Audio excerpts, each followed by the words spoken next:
تنها خوبی پول نداشتن اینه که میفهمی آدم‌هایی که دور و برتن فقط تو رو به خاطر خودت میخوان. واقعا حرف قشنگ. ممنون میشم این ویدیو رو واسه من لایک کنید، کامنت بذارید و دکمه سابسکرایب رو بزنید و اون زنگوله کنارش هم واسه هم فعال کنید که هر موقع ویدیو جدیدی گذاشتم واسه شما نمایش داده بشه و شما اولین نفری باشید که ویدیوی من رو میبینید. دوستتون دارم. بریم رو ببینیم دختره چه حرفی میزنه به پسره و آخرش قشنگه، آخرش پسر خوب میرینه سرش. بریم یه ذره نگاه کنیم، بریم ببینیم چی بهش به هم دیگه میگن.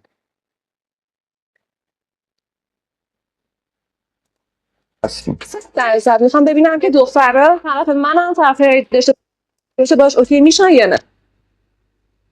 چه شغلی دوست داری؟ هر شغلی که پول توش خوب باشه، هر شغلی که درآمدش مثبت 500 باشه من دوست دارم. من مادیات خیلی واسم مهمه. خب هم مثبت 500 میلیون تومن پول، 500 میلیون تومن پول، هر چیزی که مادیات داخلش باشه رو من دوست دارم.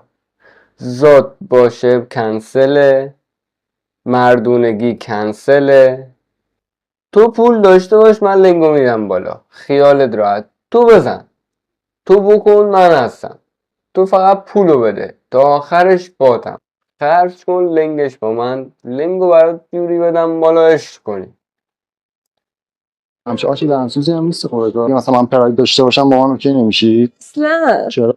اصلا این همون دخترایی هن که میگه پراید نداشته باشه کنسل، داشته باشه کنسل. آخه ازگل، آخه ریدم تو اون سرت، آخه نکبت با اون قیافه انت. را چشم اگه پراید ماشین هم نداری پیداش بشه که دیگه بدتر. من حداقل باید بشنم چه دوستان ببرمش وقتی دوستای من با سانتاکو بالاخره بنز و فلان با دوست پسرشون میان من برم باعث من تو دنبال دوست پسری که باش پوز بدی؟ با ماشین بابات نمیتونی پوز بدی؟ نه مثلا بابات ماشین داره که بخوای باش پوز بدی؟ مثلا خودت ماشین خودت چیه؟ تو چه گویی هستی با اون کفش انت؟ همین چی گویی کردی پات کردی تو گونی اومدی، پات تو بلوک اومدی. چه گویی پات تو با اون قیافه انت. از کلا مردم هستیم. در ضبط میخوام آره بچه کامنت کنین، برای منم کامنت کنین ببینم نظرتون در مورد همچین دخترایی چیه. کامنت کنین حتما، زیر این پست برام کامنت بذار. ببینم که دختره طرف منم طرف داشته باشه باش اوکی میشن یا نه. شما چون اون دختری به اون طرف تو ازگله نکبت ان، مگه 4 نفر مثل خودت ازگل قیافه رو نگاه کن با تریلی شاخ بشاخ.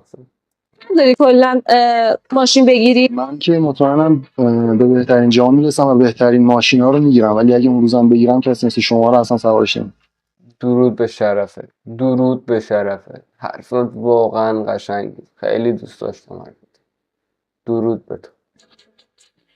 چه شغلی دوست ببین بچه‌ها یه چند تا کامنت بخونیم ببینیم مردم در مورد این مش ازگل مثل این چی نوشته. یه مش اسکل، آهن پرست بدبخت، زاد خود نداره اصلا با ولش کن. زاد دوزاری، حیف از دوزاری، این اصلا به هزاری هم نمیخوره، چطور 2000 آهن پرست ضعیف. از بچگی دوست داشتم کامنت ها رو لایک بخوره. بابا تو در مورد گوه نظر بده اومدی کامنت ها لایک بخوره، میخوام که نخوره کامنت ها. ازگل کیر تو قیافت. ایف بابا کیرت که بکنی تو قیافه همچین آدم های بیزاتی. داداش تو خیلی جلویی، ما با دلار 70 تومانی داریم میجنگیم، ما اولیم واقعا. الان خود دلار شده 83,000. ماشاءالله ماشاءالله.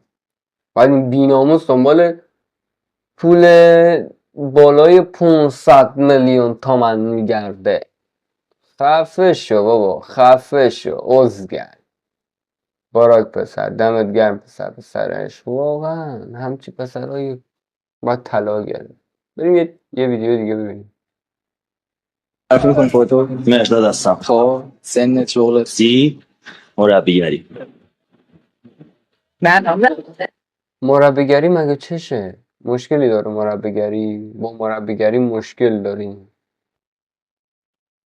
هیکل عالی، بدنساز، ذات خوب، به خودش میرسه، همه چی اوکیه، بدنسازی مشکلی ندارن. سنی زیاد. سوال چندی خود؟ اختلاف سنی زیاد. درسته. متولد 83 ازگل متولد 83 اومدی اینجوری گوی بخور. خب آیده چی؟ اختلاف سن و شغلشون. اختلاف سن و کلا دست خوش کن لاغر مردنی ازگل گو. از لحاظ تو معرفی میکنی؟ من مهرانم 30 سالم 73. خب شغل چیه؟ شغلم هم کار طلا و دلار. طلا و دلار. طلا و دلار هیچ کس نتره. ماشاءالله همه بادکنک و سالم. اختلاف پول بیداد میکنه اینجا. بالا بدنساز بود همه ترکوندن چون حقوقش پایین بود. اینجا طلا و جواهرات حقوق بالا هیچ کس نترکون. درود بر ذات کثیفت ازگل. درود. حواستون هست؟ یعنی خدا شده همه شدن آهن پرست. همه شدن آهن پرست. خیلی یه جمله بود نمیدونم حالا مال کیه دقیقا، خیلی حرف قشنگی زد. گفتش از این وقتی که فهمیدم دخترها همه آهن پرست شدن دیگه برای عشق نجنگیدم، برای پول جنگیدم. خیلی حرف قشنگی بود. بریم چند تا کامنت بخونیم. یه مش جنده، یه مش کسخل بابا دور هم دیگه جمع شدن. ذات دختر ذات نداره بابا، ذات دختر پول ذات خراب، جماعت پول پرست. ذات دختر، ذات واقعی ماده جماعت، ذات دختر همه نوشتن ذات. اختلاف سن، اختلاف پول. واقعا همینه.